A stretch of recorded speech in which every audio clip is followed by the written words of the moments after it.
interested in scanning your processes to improve the efficiency of treasury operations? Welcome to CurrencyCast. My name is Austin McKinley. I'm the Senior Financial Writer at Kunz and your host. In this episode, we have the pleasure of welcoming Patrick Kunz, a treasury consultant and owner of Pecunia Treasury and Finance. So Patrick, a warm welcome to you. Thanks for having me in beautiful Barcelona. Right. Now, Patrick, can you introduce yourself? Sure. My name is Patrick Kunz. I'm an owner and treasury consultant at Pecunia Treasury and Finance. I founded that 11 years ago. That's where I started because I love treasury. I love doing treasury stuff. It's also all I know about. I know nothing else than treasury. So I love helping clients improve their treasury. Nice. Look, Patrick, you define yourself sometimes as a treasury interim. So what are the things that you look first when you assess a company from the perspective of treasury? Yes. And are there some maybe quick wins there? Definitely. There are many. I developed a treasury scan, which I implement at my clients to find these quick wins. Treasury is all about money. It's this nice shiny treasury chest with all your money inside. So I asked the CFO or the group treasury, if there's a treasury, how much money do you have? How much money do you have now? Right. They usually know that question. They can say, roughly this amount. I say, good answer. I like it. And then next question, how much money do we have in 6 months? Oh, and then they start to struggle. Maybe this, maybe this. It depends on so much things. Or the CFO knows, I know how much profits I'm going to make. I guess, but does profit pay you salaries? Does it pay your raw materials? Probably not, or maybe not. So that's usually a good starting point. The cash focus. That's one pillar of treasury. Of course. And the next one is risk. Are you in charge of your risk? In my opinion, treasury is not a profit center; it's a cost center. So the goal is not to maximize the return. The goal is to minimize your risk. The risk that treasury handles is currency risk and interest rate risk, and in some cases financing, refinancing, corporate finance risk. And maybe commodity price risk as well. In some cases, yes, but that's a 50-50. With some clients, that's with procurement, even though treasury might advise, because they are derivative products now. It's mainly the FX and the interest rate. You're probably interested in the FX risk. Yes, well, let's still discuss in general terms. When you say scanning there, is there a view on automation? Is there a view, as you said, on cost reduction? Cost reduction partly. I usually would start with, do you have all the information you need in your treasury to run a treasury? Because treasury is a small department. It's 2, 3, 4 people in an average size company. In a big corporation, it might be 15 to 20 people. Might still be significant. Compare that to accounting, controlling, you have 40, 50, 60 people, at least a lot. So with a few resources, you have to still manage a big part of an organization.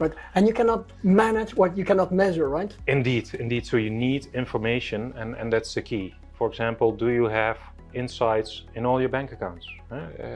And some clients say yes, but some clients, they have a shoebox. I literally had one client shoebox with all these bank tokens in there. And he said, yes, if I log into Santander, I take this token, this token, this token. If I go on holiday, I have to take my shoebox because otherwise I cannot log into my banks. I get a little bit itchy if I see that, because there are tools out there which can help you push on a button, see your information of all your cash balances. It's already 5 minutes work, 1 hour work, 2 hours work in the old situation. That's time saved to improve your treasury. And treasury is always forward-looking. We're not accountants, we're not controllers. We don't want to look back. We want to look back on the bank statements. How much money do we have in the first 5 minutes of the day? And then we continue. Because we have to inform the CFO, how much cash do we have in 6 months? How much risk are we currently having? And we need to hedge that risk. So always information dependent, key factor in treasury. Absolutely. Now at Kunz we share the view that that automation is is about not only achieving cost savings, of course, but it's also, of course, managing risk. But moreover, it's about growth, right? We want to help companies embrace currencies, buy and sell confidently in more currencies. Patrick, let's discuss a little bit more in detail that idea of automation of treasury processes. We hear sometimes the idea of focusing on, say, one point of the workflow. In our case, the FX workflow, sometimes called discrete automation. Whereas we tend to favor a view of what we call end-to-end automation. Tell us your views there. Yeah, I think that's the ultimate goal in any process. Starting point, ending point. What are the steps that I need in between? Are those 20 steps? Are those 3 steps? Doesn't necessarily matter, but how much time do all these steps take? If there are 20 steps and they take me 4 days, the time I finish step 20, you can basically start step 0 again because you lost 3 days in the process and new information has come up. So the key is, especially in FX, speed of information, correctness of information, because that's the key in everything. My exposure has to be correct. I have to trust my exposure because I'm going to trade on it. And of course, the risk of errors in the process. If I need people touching things and uploading, downloading, there's always the risk of errors. A 0 extra at the end, I'm buying too many dollars, I'm selling too many renminbis. Big mistake, my exposure's off, it's going to cost you money. Right. So if automation can help you speed up the process, fine, but automation can also help you get more trust in your data. Right. And I probably like that even more, because it's always a question mark for some data, for some clients. I'm looking at data, I'm like, is this correct? Can I trust this data? Right. Or should I do a validation on it? Right. Or do you need people to tell me? Or am I aggregating data? And often I have to, because it's not one source where I get my exposure data, it's often many sources. We'll discuss that in about a couple of minutes, yeah, of okay, course. Okay. Yeah. So data, aggregating the data, acting upon it, and execution. That step should be as short as possible and as trustworthy as possible. Right. I think if you can achieve that, you're a happy company, happy treasury. Absolutely. Happy treasury. Now we give always sometimes that example of, say, discrete automation when you focus on one process. So for example, on reducing trading costs, right? By so integrating with say a multi-dealer trading platform, and you achieve best price execution and stuff like that. It's wonderful. We're all in favor of that. But more important to us, sometimes it's the proper integration with what comes before, right? The process of, among others, pricing with an FX rate and collecting the exposure. Because sometimes failure to properly integrate those phases costs you much more than what you would achieve with best price execution and features like that. Yeah. Do you agree with that sort of end-to-end view? Fully. But let's do both. Yes. Let's get the best price and the correct exposure. Yes. But exposure is key. I always make fun in treasuries. Execution is the easy bit. It's just push on a button and the deal is done. I have to check that I trade left side or right side, buy or sell, might be quite important. It has become boring. Yes. When I started in treasury 17, 18 years ago, you had a 360T FX all, it was starting up. We also still had phones. Right. So for the big deals, I took the phone, I had 3 phones, so 2 phones, one left, one right. It was still fun to talk to the traders, say, what's your price? I have another bank on the other line, it's half a pip less, come on, the deal is due with you, can you match it? Come on, let's do some trades. It was more fun. That's right, it's more fun, but do you see that mentality still prevailing sometimes, namely a little bit like the trader mentality, and perhaps so disregarding other aspects of the workflow? In Treasury? In Treasury, yes. Definitely. We care about money. Yeah? We're treasurers, so we want the best price. Right. But the tools are already helping us. They're putting the best price on top. So if I click, sometimes it goes so fast. It's BNP who's best. I click. Before you click, it already jumped to the next bank, and I was like, oh, didn't I click? Didn't I trade BNP? Oh no, it went to ING. Right. Sorry guys, but that was a split second.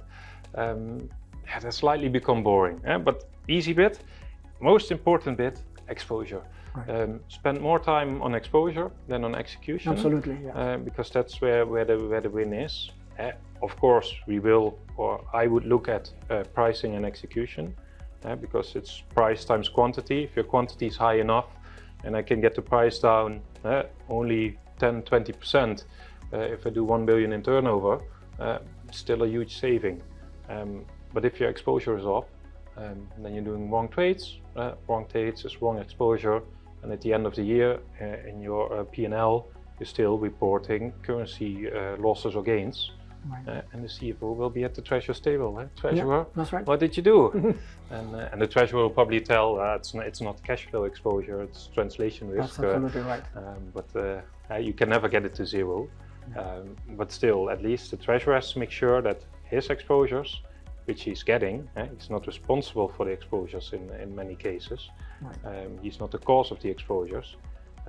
He's the user of these exposures, so he needs to get the data from procurement, from sales, from whatever department that creates exposures, and act upon them. And absolutely. Trust them. And the last one is important. Right. Now, Patrick, I know your work also focuses on treasury management systems, or TMS. Tell us a little bit more about that, more precisely about that part of your activity. Mm-hmm. I think TMS has become a wonderful part in Treasury, because it's going to help Treasury automate all their boring tasks and get rid of these huge, massive Excel sheets, which we also love. Right. As Treasury. We Excel gurus. We can do a lot of V basics, V lookups. We're good at that, but still, a TMS can do it better. TMS prices has come down, where 7-8 years ago was only for the big multinationals. I think a TMS is now achievable for a medium-sized company. They can afford it, and the fact that they can afford it means they can use it, build a business case. That's usually how I approach it. TMS is going to cost you X, but the TMS is going to bring you extra information. It's going to give you cost savings with banking costs, cost saving in FX execution, and potential time savings of your treasurer. So that's the business case which I will make with the client. Often it fits in the favor of, especially this client who had a shoebox with his 10 banks, could get rid of the shoebox. In the morning he pushed on a button, he had his cash position. He told his CFO, I need this money for the TMS because I don't want to be stupid stuff, logging into banking portals. I want to do valuable stuff, logging into a TMS, already having my cash position, and then using that for the rest of the day to really work on the business, work on the cash flows, work on forecasting, work on exposure management, and then having more informed decisions. Right. So a TMS is going to help you do more informed decisions in Treasury, and then you have a better Treasury. All right. Now let me introduce a little bit of a polemic question, if you will, here. As at Cantos, we've examined many TMSs, and from the foreign exchange management point of view, we see usually some shortcomings. So, for example, do they have what we call a strong FX rate feeder? That is, feeding, so to say, the commercial teams with the real-time FX rate they need for pricing purposes. So, for example, by client segment markups, and is it the spot rate, the 1 month forward, the 3 month forward? Sometimes we don't see, or most of the times we don't see TMSs providing that capability. Yeah. No, I can confirm. I think the TMS is mainly for administrative purposes. Right. at the end of the process. Right. We've already done the deal, we push the button in 360T, FXall, whatever. In some cases we have an API with the TMS, and we push the FX deal in there. We manage the FX deals there, so we can settle them there, give the SSI from the banks. It's easier payments. We don't have to touch the deals anymore. But we just discussed the end-to-end process. Pushing the button is only the last step. So getting the correct exposure, in some cases you can use parts of the TMS, because some TMSs have a cash flow forecasting module. So I could go there and see, hey, let's look at my cash flow forecast and sort it on currency. And then I can determine, okay, this is a non-functional currency for this entity, this is exposure. Should I be trading on that? But then you should ask yourself, is the information in the cash flow forecast complete? Because that might be fed from an ERP system, which is accounts payable, accounts receivable data. That's data where you already have an invoice. If you get an invoice, you're already in the procurement process, you're quite late. That's exactly the point, right? We want so systems that are that can better handle the cash flow type of exposure that we need in most most hedging programs. For example, also the capability or the possibility of combining those, say, forecasted exposures with what then is going to come, namely the actual transactions, right? We want to combine sometimes those forecasted exposures with the information that comes from firm sales orders, and we don't see really TMSs having that capacity. No, because it's a struggle, because your exposure data comes from your budget, your invoices, your traders, your procurement, your sales, all these different departments. And where's the overlap? If sales done a sale, should I subtract it from the budget, or do I still use budget data? Budget data is usually monthly data. And if I'm in the middle of the month, should I take half? It usually doesn't work. For example, with one client who's a trader in certain commodities, in fast commodities, I always recognize that the traders, they go on the floor doing their stuff. So I talked to one of the traders, like, if you do a deal, is that a confirmed deal, right? I said, yes. I did a great deal, I just sold this and this. And I was like, yes, but you sold it in US dollars, we're a Euro company. It would really help if, at the end of the day, I would know all the trades which you've done, because you just created the exposure for me. And before it's in the system, ERP system, which is only updated once a week. So I had a gap of maximum 5 days of exposure data. So we had to build a tool for the traders to enter their trades. And at the end of the day, all the trades went to Treasury. So Treasury could, at the end of the day, this is the delta of the dollar positions, we put on an FX trade. We didn't know the exact settlement date yet, so we had to make some assumptions there. But at least the exposure was settled. Maybe not on the exact day, but 90% of the exposure was out of the way. Fairly big project, but again, easy bit, execution. At the end of the day, $1 deal. Main problem was getting the correct exposure in the system. And having the exposure, the derivatives transactions, so be adjusted to the commercial exposures. We call that at Cantox swap execution or swap automation. Indeed, a very important part. Now, Patrick, let's focus our attention to a topic that is going to be huge for us in coming weeks and months, and broadly, let's call it centralization and a focus on net exposures. So when you go from a domestic exporter to a consolidated group with foreign distributors, and then to a consolidated group with foreign production units.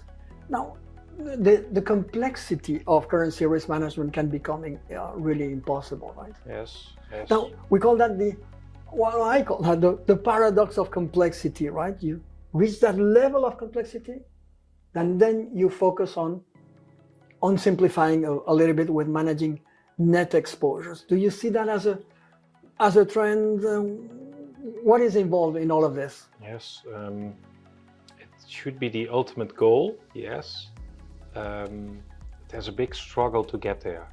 In Treasury, in a way, with the technology what we have now, with POBO, ROBO, payments on behalf, receivables on behalf, in-house banking, in-house cash, intercompany netting, if you would combine all that, and it sounds very easy, I would need one bank account per currency worldwide.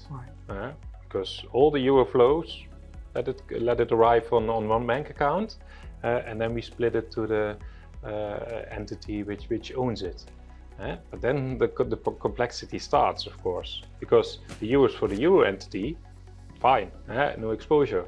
But if euros arrive for the US entity, which is US dollar functional, it's an exposure. Even though if the consolidated group is a euro company, you would still want to hedge that because you have a consolidated risk on euros.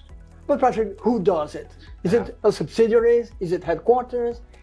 Are we talking full centralization, where FX risk management and derivatives trade execution are carried out only by headquarters? Or is it partial centralization, where some of the tasks might be divided up between subsidiaries and headquarters? We have our strong views on that. Well, let's discuss that a little bit. I also have some strong views there. It's a struggle. It often is shared because of the complexity. Because even though you have a headquarter treasury, and treasury is often a headquarter function, in some cases you still have small regional treasuries. And the reason is because you have regional needs. Asia, it really helps to have somebody on the ground in Singapore, Hong Kong, whatever. They can also much better handle the foreign exposures. And by the way, if I need to wait until I wake up in the morning in London or in Amsterdam, the Asian market is already closing. So I'm at the end of the day, I don't have great liquidity.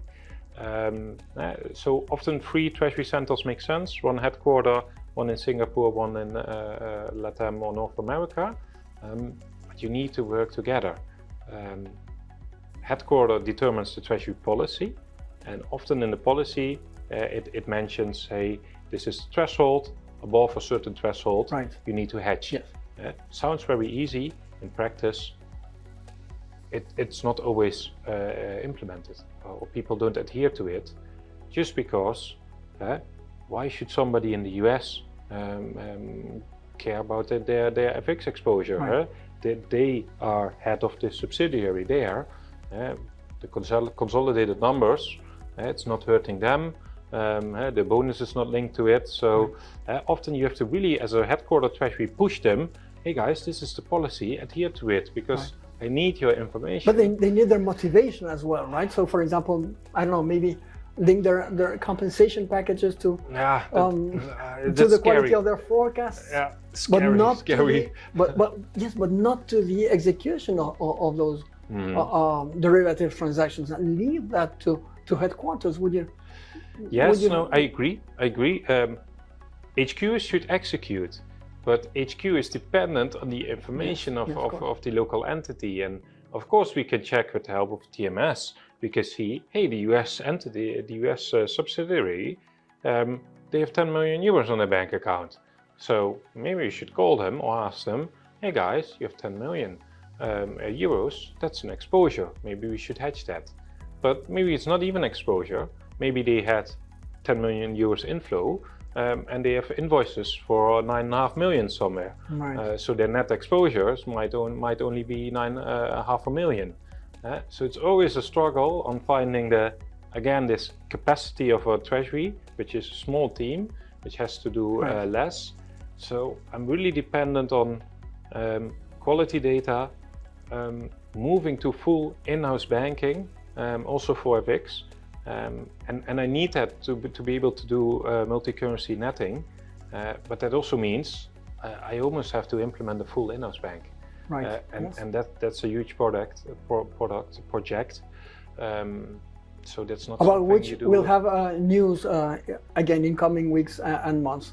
I will let you know, of course. Okay. Patrick, what would you say are the main benefits of say full FX risk management centralization? Would you say it's about, say, for example, saving on trading costs, as now all of the trading could be concentrated on HQ, and thereby they could be in a position to negotiate perhaps better bid-ask spreads than what subsidiaries could achieve on their own?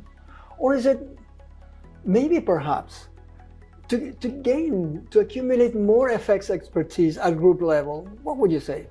I think I would love to be both. Right. The first definitely applies. The higher the volume, the better bargaining power I have with the banks. I tell them the spread is too high, I need better margin. Or I use a tool where I have 10, 15 banks in there, and it's a best execution basis. Not necessarily ideal from a bank relationship management, but from a pricing perspective, it's great. It also gains you insight and the possibility to see patterns.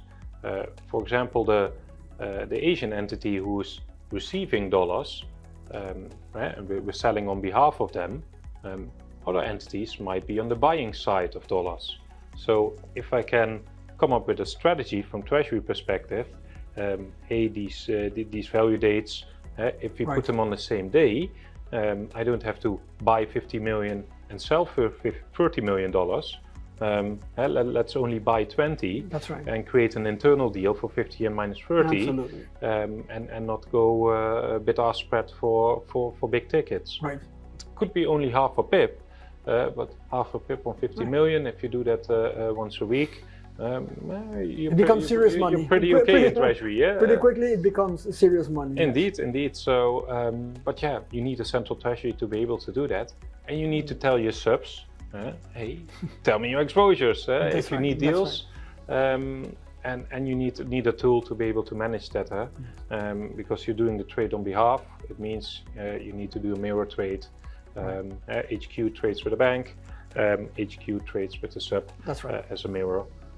And I don't want it in an Excel sheet. If it's too complex, it gets too big. And you need the full traceability on that, right? Even from the internal hedge all the way to the external trade or hedge execution with the bank. You need really that what we call it end-to-end traceability, right? Each element along the transaction journey has its own unique reference number, and then that's how you track all of this. Patrick, let's change a little bit the subject of the conversation. And now at Cantox, we don't discuss markets in the sense that we don't think it's the business of treasurers to speculate on what happens in markets. Yet there is a point that is obviously here, September 2023, in the mind of everybody, right? Shifting interest rates worldwide. Now, how do you think the interplay between, of course, interest rates and FX, right? In the sense of managing those forward points or those interest rate differentials, we are really keen on having treasurers focusing on that, because there's lots of opportunities, right? You could delay hedge execution when forward points are not in your favor. You could anticipate as much as you can when they are in your favor. You can use those forward points for pricing purposes as well.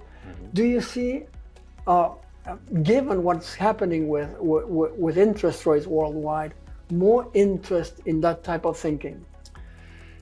Yes and no. That's the boring answer. It depends. Why does it depend? Because some treasury policies say if the exposure happens, you have to hedge, which is the prudent way to do it. A treasurer is risk averse.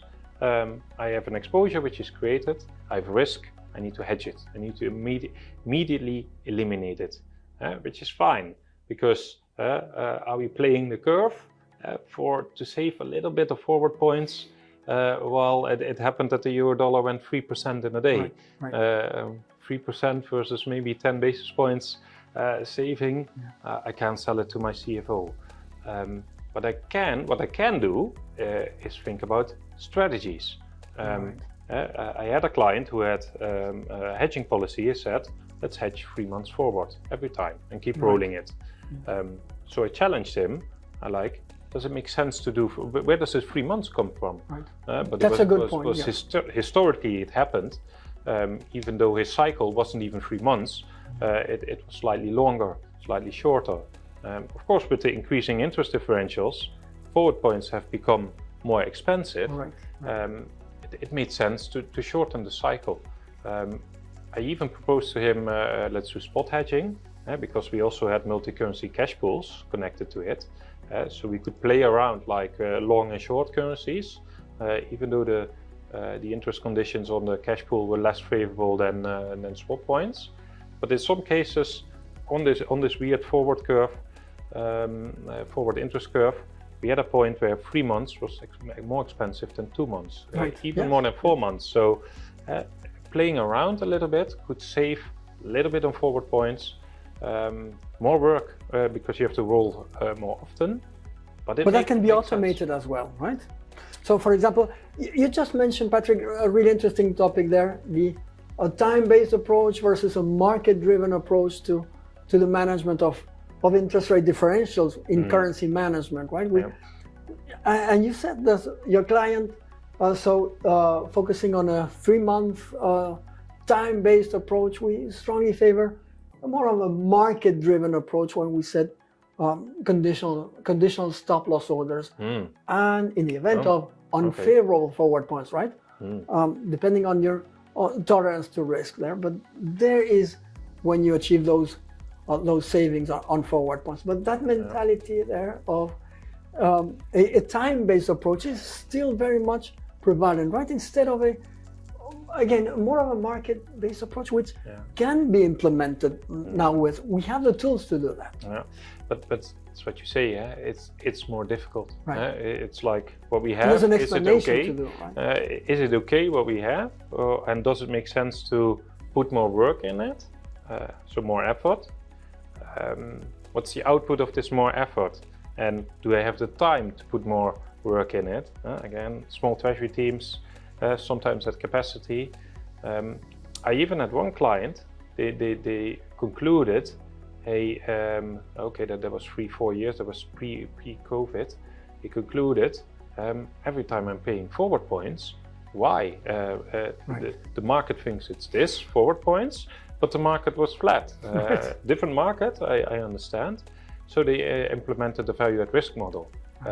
So what's my risk appetite I'm willing to take? And it was a couple percent, because if your risk appetite is 0, you should do forwards all the time.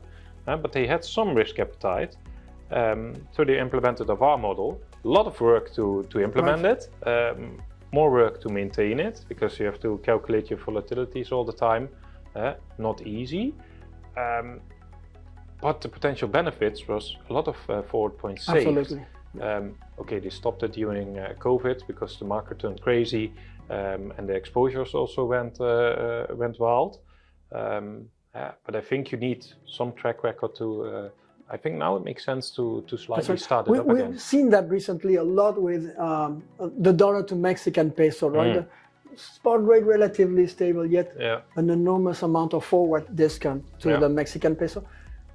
Patrick Kunz, let me ask you, say one last question perhaps, and it is about treasurer's priorities. What would you say?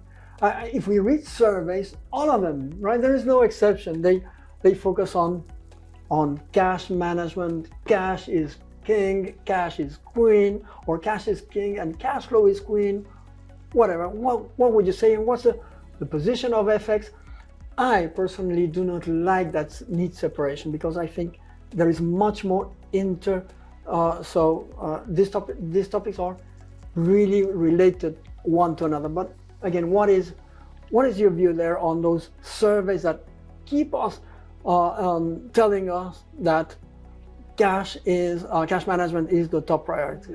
Yeah, and it will be. Yes. Cash is emperor. Right. I used to say in a webinar a couple of weeks ago.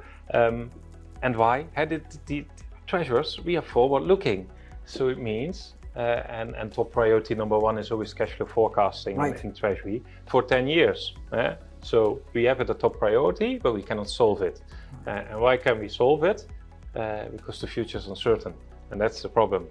So the forecasts I'm making now for 3 months, 6 months, 9 months, in 2 weeks from now, I need to make a new one because the world has changed, the information has changed. I need to constantly update it. If I have a client with a forecasting accuracy at the 70, 80, 90% range, I say, well done, you're great, because this is perfect.